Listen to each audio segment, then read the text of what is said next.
Bueno, estamos con una mujer filósofa, doctora en filosofía por la Universidad de Buenos Aires, ha escrito más de 30 libros, entre ellos Filósofa Punk, y bueno, también fue actriz, tiene el premio de actriz revelación por la película Mujer Nómade. Estamos con Esther Díaz. Muchas gracias, Esther, por aceptar esta entrevista. Gracias por invitarme. Venís a la universidad, otra vez volvés a Mendoza, esta vez para presentar una charla sobre discapacidad, amor, deseo. ¿De qué se va a tratar?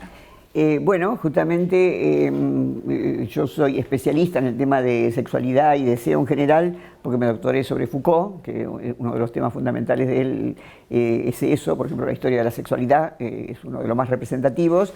Y me admiró mucho cuando este año comenzaron a convocarme de instituciones que atienden a discapacitados, porque realmente yo nunca había hecho investigaciones sobre ese tema. Pero le propuse, la primera vez que me convocaron, antes que esta en Mendoza, fue en Rosario, en una fundación también que se ocupa de ese tipo de personas, y descubrí un mundo totalmente desconocido y tapado, eso es lo peor, tapado. Ya sabemos, por investigaciones anteriores, que por lo general de lo que se prohíbe hablar es de lo que más se habla. Pero se habla en secreto, por supuesto, pero es de lo que más se habla. O sea, los discursos suelen proliferar cuando son prohibidos. Bueno, en la Argentina tenemos muchos ejemplos. Por ejemplo, hubo un presidente que fue depuesto y que uno de los decretos que se había puesto después en el gobierno militar era que no se lo podía ni nombrar. O sea, que teníamos que buscar otros nombres para saber de quién estábamos hablando. Y entonces, cambiando lo que hay que cambiar, lo mismo pasa con el tema de la sexualidad en los discapacitados en general. Hay lugares que sí asumen el tema, hay familias que asumen y hay instituciones que asumen, pero en la mayoría de los casos no. Por ejemplo, cuando yo les propuse a las primeras personas que me convocaron, el título en ese momento era El deseo no sufre discapacidad. Fantástico, Esther, porque es un tema tabú, es un tema del que no se habla. Entonces yo creí que no se habla ni había casos. Así que fui a dar un seminario intensivo, estaba frente a profesores que trabajan cada día con personas con discapacidad, y cuando ya se empezó a aflojar un poquito la cosa y la gente empieza a intervenir, me empiezan a encontrar casos concretos, pero casos concretos, que prácticamente no pasan muchas semanas o días sin que no se encuentren algunas personas en el baño, por ejemplo, teniendo relaciones sexuales, bueno, o masturbándose, que es lo más común. Y cuando los reprimen en el sentido, no de que no tengan relaciones sexuales, pero no ahí, por ejemplo, no en el baño del colegio, ellos, los discapacitados o los aparentemente discapacitados, preguntan, ¿y si no es aquí, dónde? Porque en la casa tienen menos espacio todavía. Obviamente hay excepciones, te vuelvo a decir, pero en general de esto no se habla, esto se tapa. Entonces, el hecho de sacarlo a la luz. Entonces yo les preguntaba a la gente, pero ¿cómo me dijeron que era un tema tabú si ustedes se la pasan contándome anécdotas de que se encuentran los chicos teniendo relaciones sexuales o bueno, o escenas de celos, ¿viste? O también de posesión? Porque como no tienen bien claro, hablando acá del amor, como no les han hablado nunca de lo que es el amor, de lo que es la pareja, de lo que es la fidelidad o el poliamor, ni hablar, etcétera. Entonces cuando se lanzan, que ya el deseo no les permite controlarse más, y se lanzan y vamos a suponer que es un muchacho y una chica, hay de todas variedades sexuales, pero vamos a suponer que es un muchacho y una chica para ser heterosexuales normativos, piensan que la poseen a esa persona. Y si otra persona les habla o les da un beso, se ponen como locos porque les parece que es la posición. Así que hay que enseñarles ya de grande y una vez enamorados y una vez que están en relación, cómo son las relaciones entre las personas y cómo son, que hay espacios de intimidad y que hay espacios públicos, que nadie tiene derecho, ni las personas típicas, ni las personas atípicas, como es el caso de los que tienen algún tipo de diferencias de las que estamos hablando, tienen derecho a hacer ciertas cosas en lo público. Por ejemplo, no podés hacer tus necesidades que no sean el baño. Eso se les enseña desde chiquito, aún a los discapacitados, pero no se les habla del deseo. Y por ejemplo, una cosa que suelen decir los padres, sobre todo, son como ángeles, no tienen sexo. Hay algo, yo le hice un reportaje a Gustavo Garzón, que tiene 2 hijos con síndrome de Down, que justamente hoy en la conferencia voy a proyectar ese reportaje. Y Gustavo, divino, porque está enamorado de sus hijos, dice, y son como chicos de 8 años. Y bueno, por supuesto no se lo dije a él, pero los chicos de 8 años también tienen sexualidad, ¿te das cuenta? O sea, la sexualidad nace con nosotros. Sexualidad entendida como deseo en general, como zonas erógenas. O sea, por ejemplo, una de las primeras, bueno, ya lo estudió Freud, es el ano, es la boca. Y vos viste, si el chico, por ejemplo, no tiene ganas de chupar, no le dan la mamadera, no le dan la teta, aunque sea se chupa el dedo si no tiene chupete. Eso ya tiene que ver con la sexualidad, porque es del orden del placer. En el cuerpo tenemos, no es solamente la genitalidad, como se ven en las películas pornográficas tradicionales, todo el cuerpo, y sobre todo el cuerpo de la mujer, tiene más zonas eróticas, digamos, que el cuerpo del hombre. El cuerpo del hombre está un poco más saturado en los genitales. Bueno, todas esas cosas, algunas de esas cosas son novedades para nosotros, que se supone que de alguna manera nos arreglamos para que nos hablen del tema. ¿Te imaginas para esta clase de personas? Entonces, estoy muy contenta, muy feliz de que me convoquen para esto, porque siento que además del tema teórico, que es fundamental, incluso se puede producir mucho material sobre el asunto, hay una especie de militancia social en esto, porque es no tenerle miedo a poner palabras a las cosas y pensar de que las personas, a no ser que sea un caso extremo, que los hay, necesitan su espacio de intimidad, necesitan su tranquilidad y necesitan la posibilidad de estar con quien les guste. No hay material en la Argentina, por lo menos que yo haya encontrado, audiovisual, pero sí traje material de España y material de Francia, bueno, y humildemente de la Argentina, el que produje yo con Gustavo Garzón, que termina ese pequeño documental con la foto de los dos, porque son mellizos, estoy haciendo lo mismo que critico, digo chicos, no son chicos, son hombres, tienen 34 años. Entonces termina con la foto de ellos dos con una peluca de mujer cada uno, o sea, le gustan también trasvestirse. Entonces, bueno, el asunto sería sacarse un poco todos estos prejuicios de encima y asumir el tema, asumirlo como hay que asumirlo. Hay personas que necesitan, incluso a veces, que les consigan una pareja momentánea, que bueno, normalmente se dice prostituta, pero son gente que trabaja específicamente para sexólogos, o que se masturben, o que encuentren algún tipo de satisfacción, y si lo piden, incluso hasta tener pareja, incluso hay algunos que hasta se casan. O sea que creo que son temas que realmente hay que decir, porque así hubiera una sola persona en el mundo, tendría derecho. Pero es grande el porcentaje de discapacitados que hay en el mundo en general y en la Argentina en particular. O sea que a vos, primero esto surge como una propuesta y vos decidís hablar de sexualidad, de discapacidad, de estos temas tabú, pero si vos no lo hubieras aceptado tampoco... Claro, y ya te digo, fue como suelen pasar muchas cosas en la vida, no fue ni siquiera una cosa buscada, ¿no? Fue una cosa así que, como vos que decís, estás haciendo un reportaje ahora que te cayó así en el día de hoy, bueno, a mí también este tema me cayó y fue muy bien recibido, y ojalá me vaya tan bien como a vos te está yendo el reportaje. ¿Cómo está ese clip de decir voy a estudiar filosofía? ¿Cómo fue que llegaste a decidirte por esa carrera y bueno, qué pasaba en ese momento? Qué linda pregunta. Vos sabés que cuando yo era chica, bueno, si leíste por ahí alguna cosa de mi vida, sabrás que mis padres no me dejaron estudiar, no me dejaron hacer el secundario. En aquel tiempo no era obligatorio hacer el secundario. Pero yo siempre desde chiquita quise estudiar.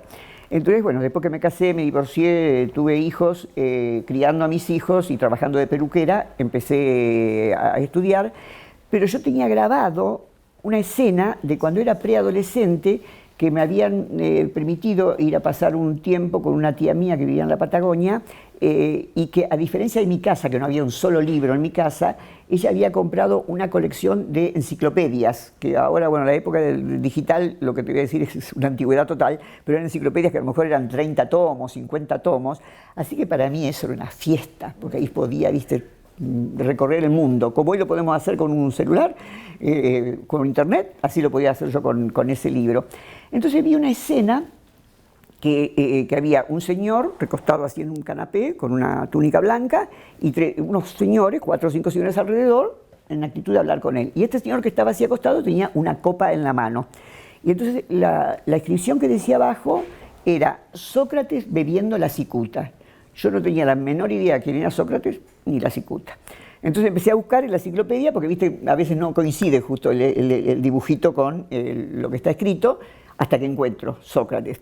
Entonces ahí lo que yo recuerdo que decía la enciclopedia, no sé si lo decía exactamente así, pero lo que yo recuerdo que decía la enciclopedia es, bueno, primero decía quién era Sócrates, que era un sabio de la antigüedad, que había sido condenado a muerte por corromper a la juventud.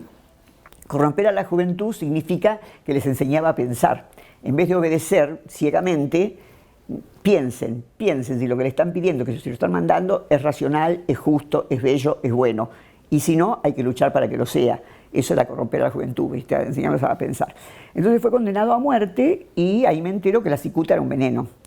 Entonces dicen que el verdugo le dice a Sócrates, dice, bueno, ahora despedite de tus amigos porque ya te traigo la copa con la cicuta, y este veneno, si vos te quedás bien quietito, casi no te va a hacer doler. Pero si vos te movilizás, si haces así, como estoy haciendo yo, hablando y haciendo gestos, el proceso lo hace igual, lo que pasa es que uno si está quieto no lo siente. Se va a empezar a endurecer desde la punta del pie y va a seguir la dureza por todo el cuerpo hasta que te llegue el corazón y bueno, y ahí morís. Así que quédate quietito. Y dice, no, si me quedan pocos minutos de vida, más que nunca los tengo que aprovechar para hablar de filosofía con mis amigos. Entonces yo cerré el libro y pensé, si hay algo en la vida que incluso me hace olvidar de la muerte, eso quiero yo para mí. ¿Cómo fue que vos decidiste aceptar que Martín viniera y dijera, quiero hacer una película sobre tu vida? Bueno, Martín hizo un trabajo fino. Él en algún momento había sido alumno mío, yo no lo registraba porque había sido alumno en multitudes, digamos.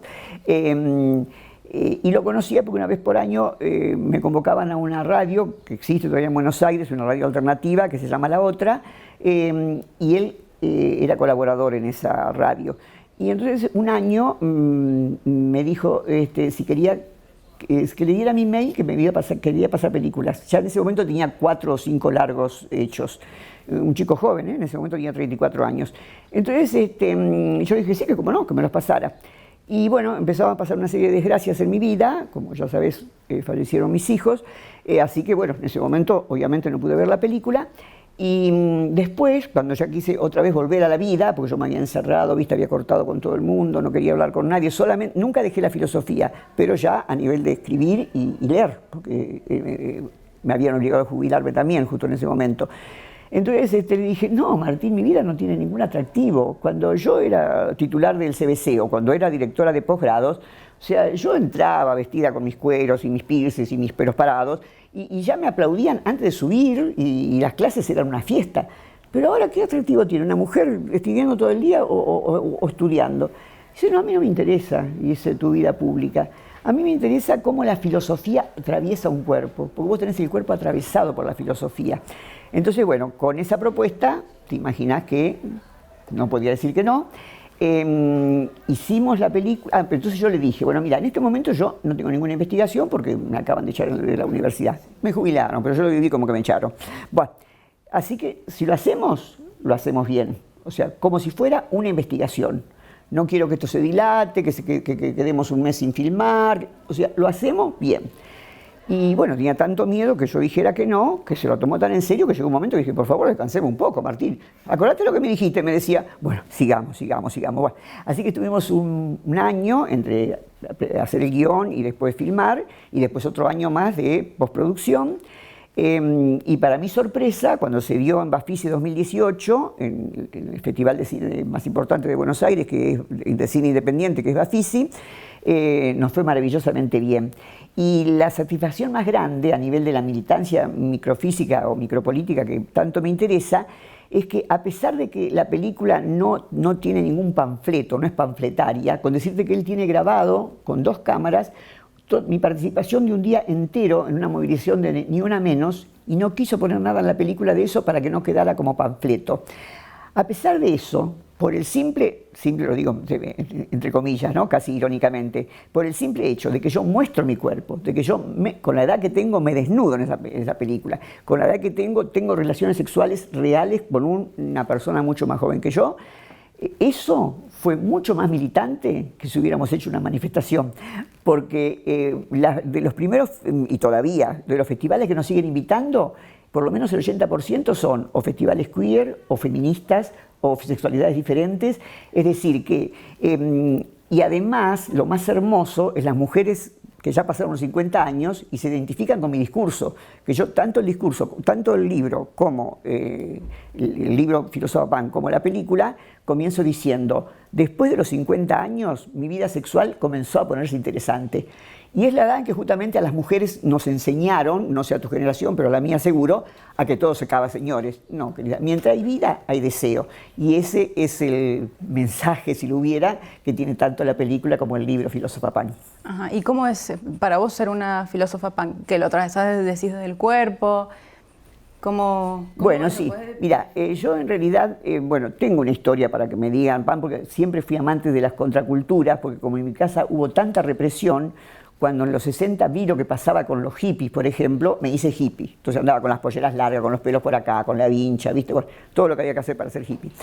Y después ya a fines de los 70 era una antigüedad. No hay nada peor que un hippie viejo, ¿viste? Un hippie viejo es horrible. Bueno, entonces ya me plegué a este nuevo movimiento que había surgido en Inglaterra a mediados de los 70, que es los punk. Que lo que más me interesó de ellos fue, además de la estética, que la seguí bastante tiempo y siempre alguna ondita tengo, además de la estética, me interesó la crítica que ellos le hacían y le siguen haciendo, porque la semana pasada estuve viendo a Patti Smith, que pasa por ser la madre del punk, y sigue con la misma tónica, a cómo los rockeros primeros, digamos, los tradicionales, bueno, digamos los Beatles, para decir lo más tradicional de todo, finalmente entraron en la industria. Llegó un momento que dejó de ser esa cosa de que, bueno, lo que tenemos es de todos, hagamos el amor y no la guerra, y pasó a ser una industria más. O sea, hoy día hacer rock es casi tan caro como hacer cine. O sea, y hay que movilizar equipos, o sea, es una cosa realmente muy, muy poderosa desde el punto de vista industrial o comercial.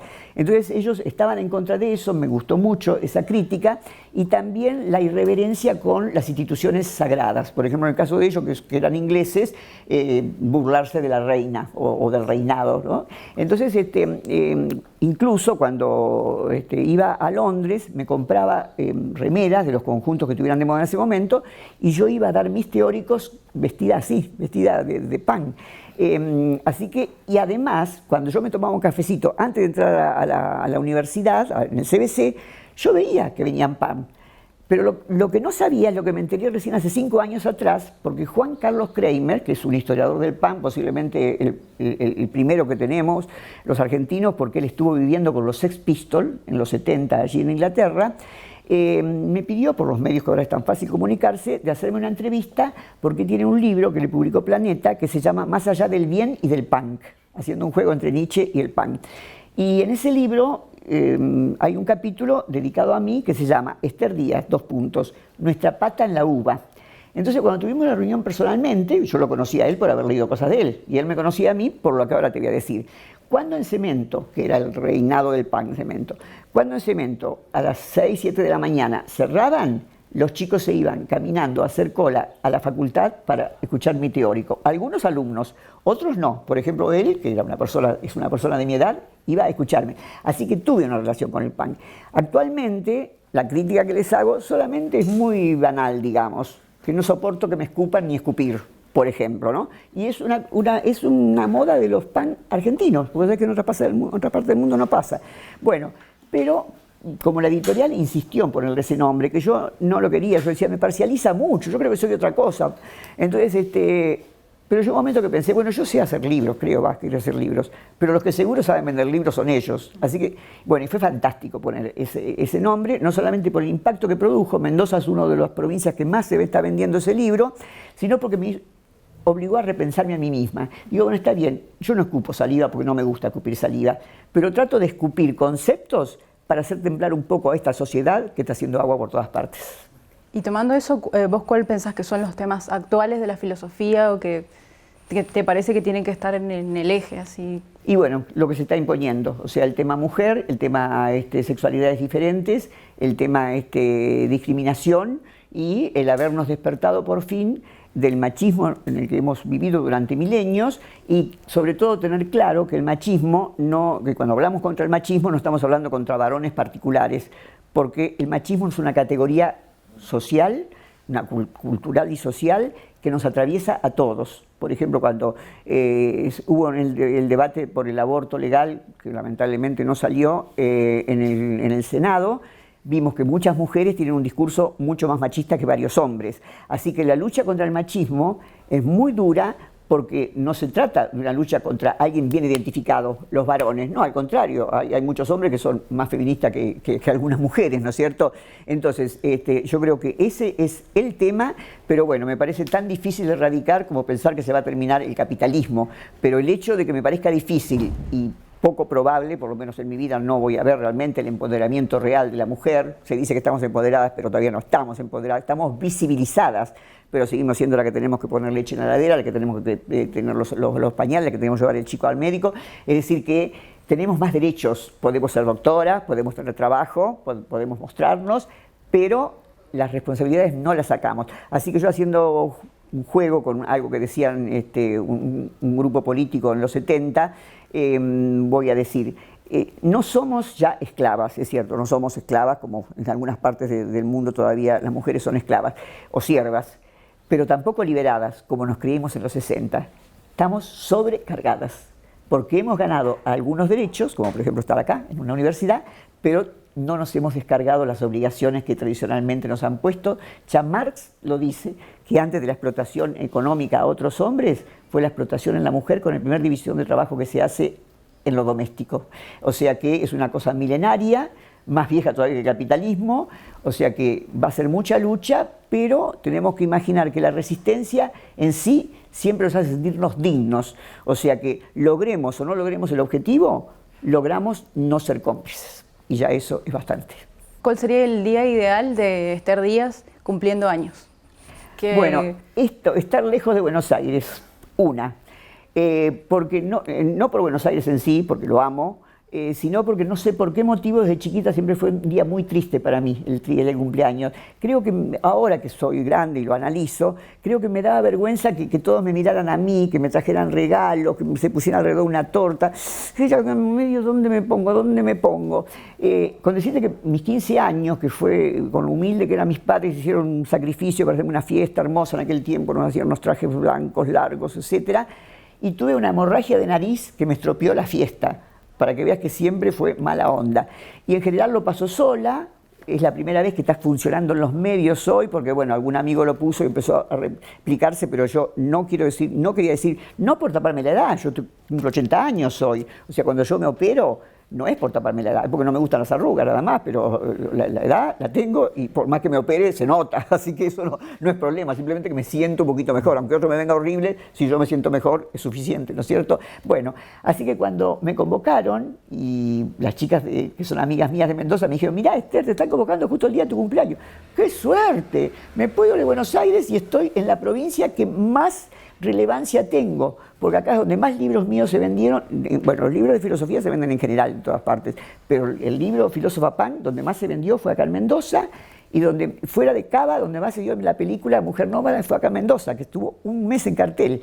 Así que es una alegría, porque si termino así, todavía faltan unas horas, fue uno de los cumpleaños mejores de mi vida, pasarlo en Mendoza.